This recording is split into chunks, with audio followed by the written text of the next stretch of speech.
Our goal for today is just to kind of introduce like really basic equations that involve trig functions and allow us to solve.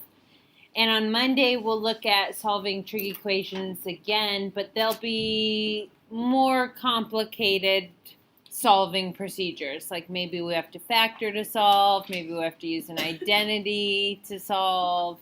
So there's going to be more to do on Monday. So a super basic trig equation would be if I gave you the equation sine theta equals 1/2. And I asked you, like, could you solve for theta? Can you tell me what theta is? Anybody? Someone said pi over 6? And then someone said 5 pi over 6? I mean, do you agree with those statements? Yeah, you're probably thinking about what? The unit circle, right? Okay, so I have underneath here, I have two images, and my first image is the unit circle. Okay.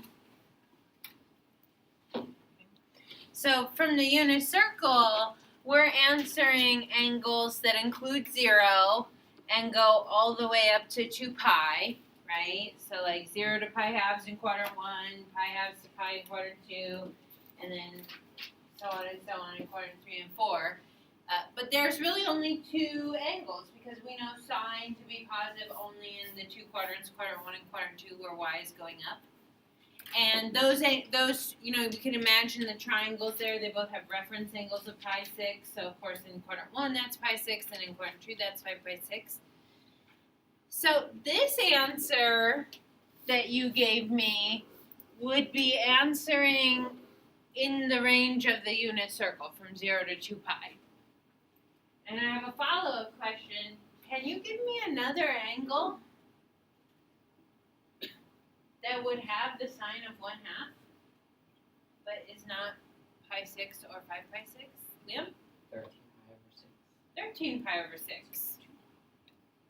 Thinking about 13 pi over 6, that's what type of angle? Coterminal. He added 2 pi, 12 pi over 6. So pi over 6 plus 12 pi over 6, we're at 13 pi over 6. So wouldn't you agree, if I asked you on a test to do the sine of 13 pi over 6, you would first find the coterminal angle pi over 6, and then you would do the sine of that, and it is 1/2. And Liam added 2 pi one time, but I could add 2 pi again and be at 25 pi over 6, and I could just like keep going, or I could go negative, right? I can do all of this. Okay. So those solutions are solutions that come. Those are solutions that come from the graph. So remember, like when we looked at the unit circle we really look at as one rotation, and then we can just keep going around that circle and doing the coterminal angles. But when we do that, we create this wave. So remember, when we built the wave for sine, this first part is quadrant 1, where sine is positive. We get up to the max at pi over 2, and then the second part here is quadrant 2, quadrant 3, quadrant 4, and then we just repeat ourselves on that wave. Okay. So if I ask you to solve the equation sine theta equals 1/2, and you're thinking about it on the graph, you're looking for where does the wave intersect the line y equals 1/2, because when the wave intersects the line y equals 1/2, they have the same value. So there's lots of points on the sine graph where we're going to get y values or outputs of 1/2. Okay, and that represents all the coterminal angles. So these are going to be solutions that we're going to phrase as complete solutions. Okay, think all the angles, infinitely many angles. It's not that every angle works, it's just we can't count them all.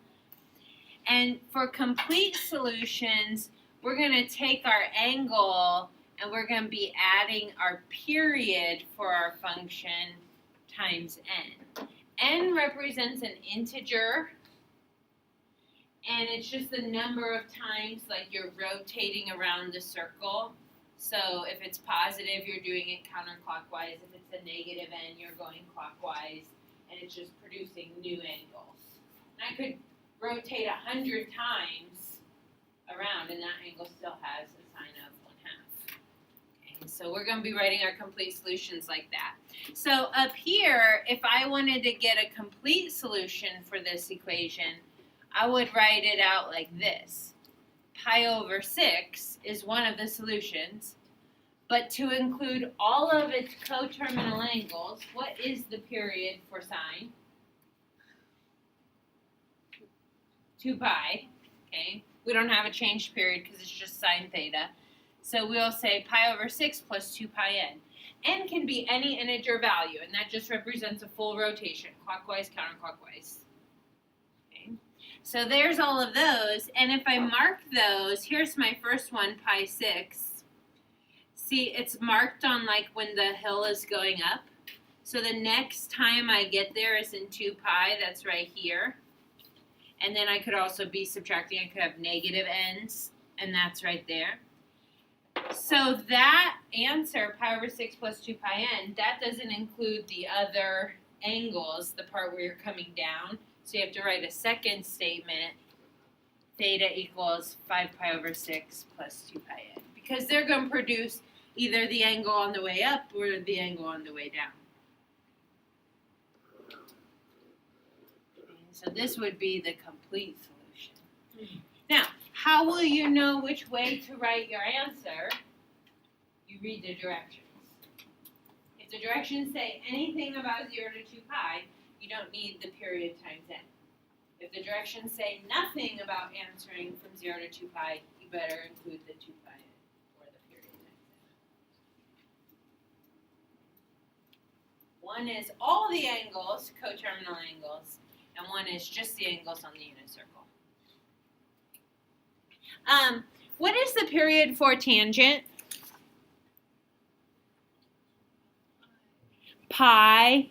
Okay, so something interesting that's going to happen to tangent is sometimes you don't have to list all of your solutions because it might repeat. I'll talk about that at the end on our last example. But of course, you would change that if that was a tangent function. You wouldn't put plus 2 pi n, you would just use pi n.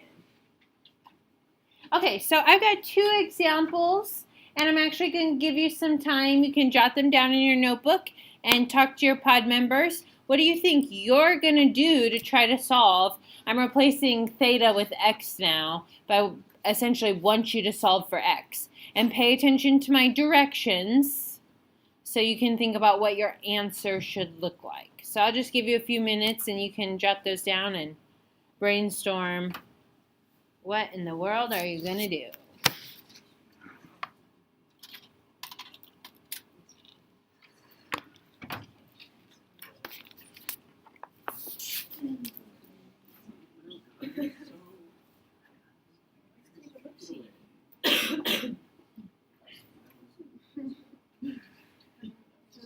Yes, I love that. You just dropped a sign.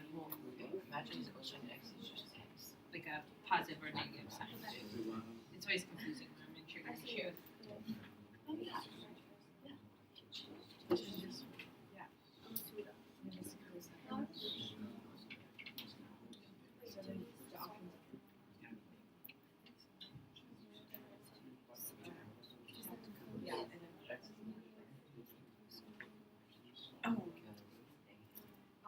That would be where you have to go 3 pi and Awesome. The only new part is the Trig part, right? 5 pi. Oh, Melissa, if you want to join the group, Yeah. 7 pi. Do you have any ideas what you might It's do? multiplied by 2. That's all I You just got divide by 2. Oh, yeah. Okay. No,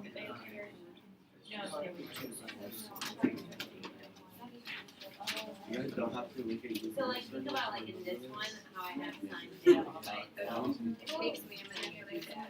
Yeah. I mean, if I really wanted to, like,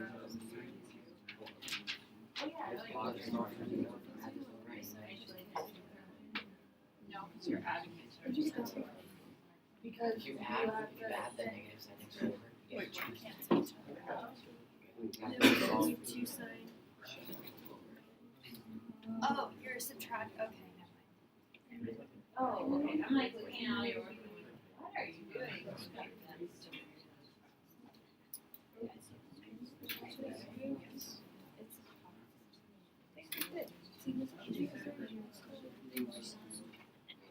And you just divide.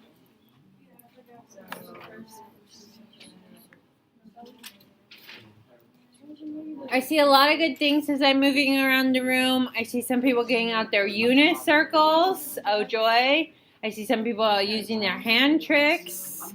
Alright. I hear good conversation.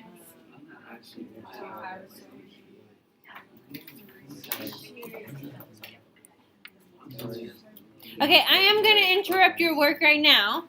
And as I walked around the room, I thought all the groups did a really nice job with the first one. You know, in order to be able to solve for x, you really need to sort of like get x all by itself, right? And so this is just like solving regular equations from Algebra 1. Isolate not x, but the trig function in this case. So first step, I would subtract the square root 2. Then I would divide by 2. And at this moment, you should, in this class, you should recognize that ratio. If you don't recognize the ratio as a ratio from the unit circle, you might want to go back and like double check all of your solving. Okay, so that should be something where I can say, what angles have cosines of negative square root 2 over 2? And you guys said what? 3 pi over 4. And 5 pi over 4, because we got to go left, so we're in quadrants 2 and 3. Okay. Now, pay attention to the directions there. It says from 0 to 2 pi, and I saw groups were doing a fabulous job here. That's talking about the unit circle. So generally on the unit circle, you have 2 answers. There are some cases where you only have 1 answer, like when cosine x is equal to negative 1. That only happens at pi. But yeah, you've got your answers. What strategies did you take for number 2, or the second one? Set it equal to 0. You guys got it equal to 0? Okay, so what, you added sign? Okay, so add sign to both sides. That'll give us 2 sine x minus square root 3 equals 0, and then sort of the same process. Add and divide. So that's going to give us sine x equals, this is going to be a positive square root 3 over 2. Did any groups get to the same line, but you started differently? Everybody made one side equal to 0. Dylan, did you do it different? Yeah. What did you do first? I added radical 3 and then added sine to the other side. Oh, okay. Yeah, added radical 3, so a little bit out of order. Yeah, on this one, I would have subtracted sine x.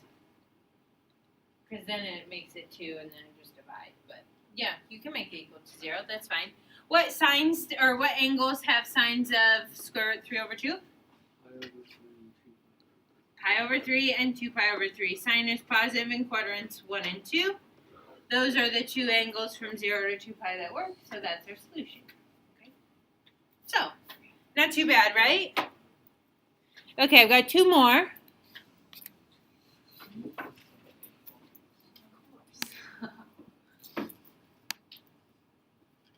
Okay, so see if you can solve the equation here. Notice my directions have changed. So pay attention to the directions. And again, I'll give you a little bit of time with your pods if you want to kind of experiment on seeing, like, what would you do to solve? You probably know about solving.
I'm just going to interrupt real quickly on this first one.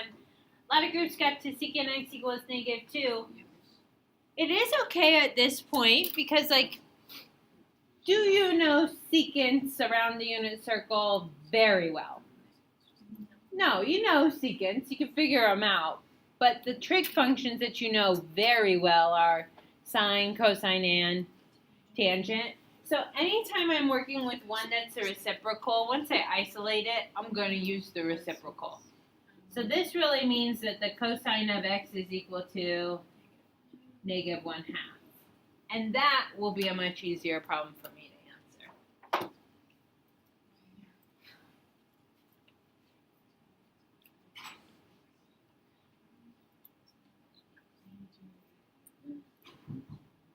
Well, so you're flipping the other side.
Okay, let's come together and see what we can do. We want to talk about that second one for sure. Over here on the first one, we're at cosine x equals -1/2. In what quadrants will cosine be negative? 3/3. Quadrant 2 and quadrant 3. And those angles are 2π/3 and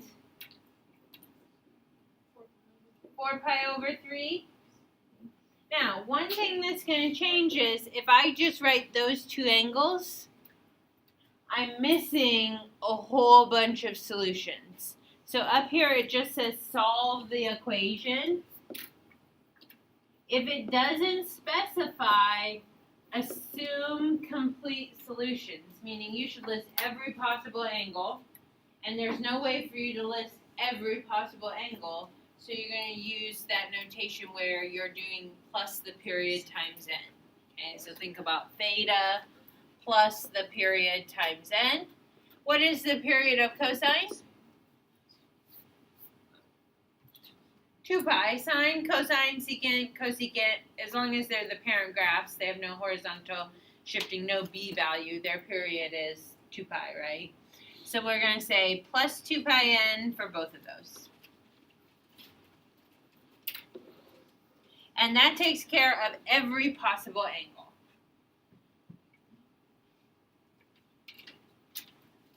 Okay, now on the second one, as I was walking around the room, I saw a lot of groups doing some good steps. So start by dividing by 3, right? You might feel like a little bit of concern right away because 1 divided by 3 is not a tangent that you know. However, what do you still have to do? Square root. And this is where everybody's going to want to look at their paper and see what they've got. What happens when you square root to solve? You gotta put a plus or minus. We don't know if it was positive times positive or negative times negative that gave us that 1/3 Dewey. Could have been either or. So I would guess most of you really worked on this, like the square root of 1 over the square root of 3, that's 1 over square root of 3. So then, of course, the got rationalized square root 3 over 3. But it should be plus or minus. So you may have only picked the two quadrants where tangent was positive, but we're actually looking at all the quadrants in this case. How does that Tangent. Tangent's graph. So it has, this is at negative pi over 2, it has an asymptote, and at pi over 2, it has an asymptote because its period is pi. And it crosses through 0, 0, and it looks like that. So the period of tangent is only 1 pi, right? So like if we're saying like square root 3 over 3, whatever value that is, it's going to repeat every pi. And the negative is going to repeat every pi. We're going to do that nice spacing.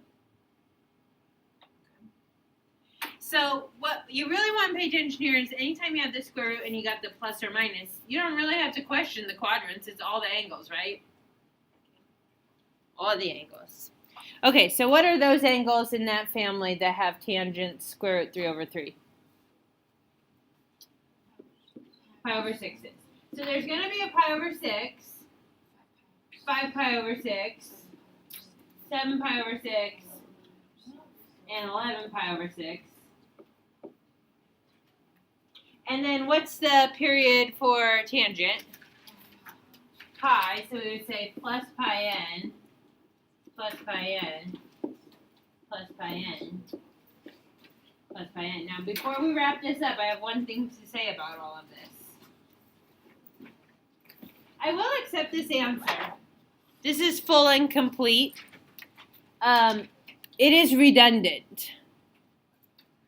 So I listed 4 things because I was saying positive, negative, it's all 4 quadrants, right? Because of the plus or minus square root 3 over 3. Because the tangent has that period of pi, if you take pi 6 and you add pi n, what do you get? Or sorry, if you take pi 6 and you add 1 pi, you get 7 pi over 6. So this line right here, 7 pi 6 plus pi n, that's the same as this. And 5 pi 6 plus 1 pi is 11 pi over 6. So if you're ever checking answers in the back of the book, if the back of the book, even if it had that plus or minus and you thought there should have been 4 angles, it may only list these 2 because the others are redundant. I don't really mind if you list all 4. Okay, we'll talk about that and we'll see that a few times. Okay, but you can always look at these answers and say, like, what if I add 1 pi? If you get the next angle that you've already listed, you don't have to rewrite it. So just kind of be aware of that. That's kind of an interesting thing that's happening. Okay, your homework assignment for the weekend is what, 5 problems? I put them all up here if you want to copy them down.